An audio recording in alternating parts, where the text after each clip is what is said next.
अच्छा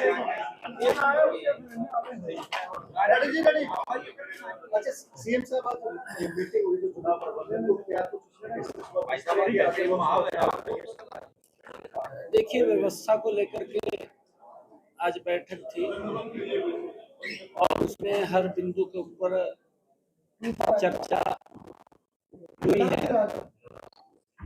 हमने 10 की 10 लोकसभा की सीटें वो जीतनी है, क्योंकि जिस प्रकार का एक वातावरण नरेंद्र मोदी जी की सरकार में और इस डबल इंजन की सरकार के अंदर वो बना है और लोगों के एक योजनाबद्ध तरीके से उन तक लाभ पहुंचाया है, उसकी मैनेजमेंट को लेकर के आज अलग अलग हेड को उसमें डीपली चर्चा हुई है।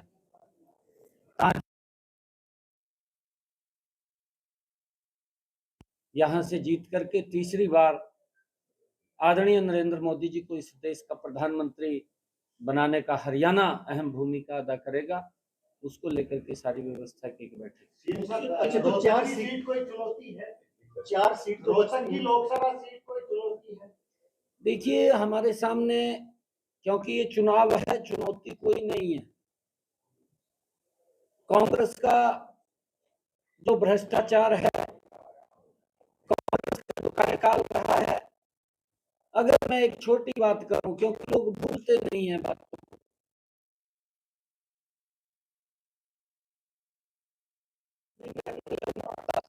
नहीं भूल रहे हैं लोग।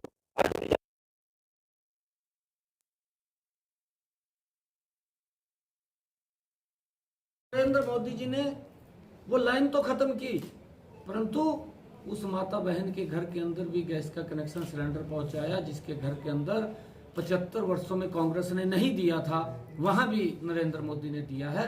इस बात को लोग समझ रहे हैं कि ये सरकार अगर कांग्रेस की आती है तो भ्रष्टाचार गति से बढ़ेगा, और अगर नरेंद्र मोदी की सरकार बनती है तो विकास की गति तेज गति से आगे देश बढ़ेगा। ये लोग बिल्कुल लेकिन वो ये कह रहे हैं कि ये लोकसभा का परिणाम हरियाणा की राजनीति तय करेगा और कांग्रेस की विधानसभा में सरकार इस सीट की जीत की वजह से बनेगी। ये पिछले बार भी बोल रहे थे जब बापू बेटा खड़े हुए थे, आपको मालूम है, शायद आपके पास उनकी कोई बाइट होगी, भाई ये चुनाव तय करेगा अगला विधानसभा का, बोल रहा था हमने पिछली बार भी। बोलते हैं परंतु लोग निर्णय करते हैं। सर, आप सीएम बने हैं, के बारे में कब तक निर्णय हो जाएगा? जल्दी हो जाएगा, जल्दी हो जाएगा। सर, आप सीएम बने हैं, क्या आपका विजन है प्रदेश को लेकर? देखिए, विजन जो नरेंद्र मोदी जी की नीतियां हैं और मनोहर लाल जी ने बड़ा जबरदस्त काम गुड गवर्नेंस के अंदर हरियाणा के अंदर किया है। हमारी प्राथमिकता है उन कामों को मजबूती से आगे बढ़ाना। नरेंद्र मोदी जी की जो नीतियां हैं उनका अंतिम व्यक्ति तक लाभ पहुंचे, चाहे वो आयुष्मान कार्ड के रूप में है, चिरायु कार्ड के रूप में है, प्रधानमंत्री किसान सम्मान निधि है, चाहे किसानों को फसल बीमा योजना के माध्यम से सुरक्षित करने की बात है, चाहे प्रधानमंत्री आवास योजना के तहत मकान देने की बात है, चाहे हर घर के अंदर नल और स्वच्छ जल पहुंचाने की बात है। बहुत सारे ऐसे कार्य हैं जो नरेंद्र मोदी की सरकार ने, इस डबल इंजन की सरकार ने किए हैं। उन कामों को आगे बढ़ाना ये हमारी प्राथमिकता है और लोगों को घर बैठे सुविधा मिले। आज मुझे इस बात की खुशी है कि अगर व्यक्ति की उम्र 60 वर्ष हो जाती है तो घर बैठे ही उसकी पेंशन लग करके घर में आ जाती है।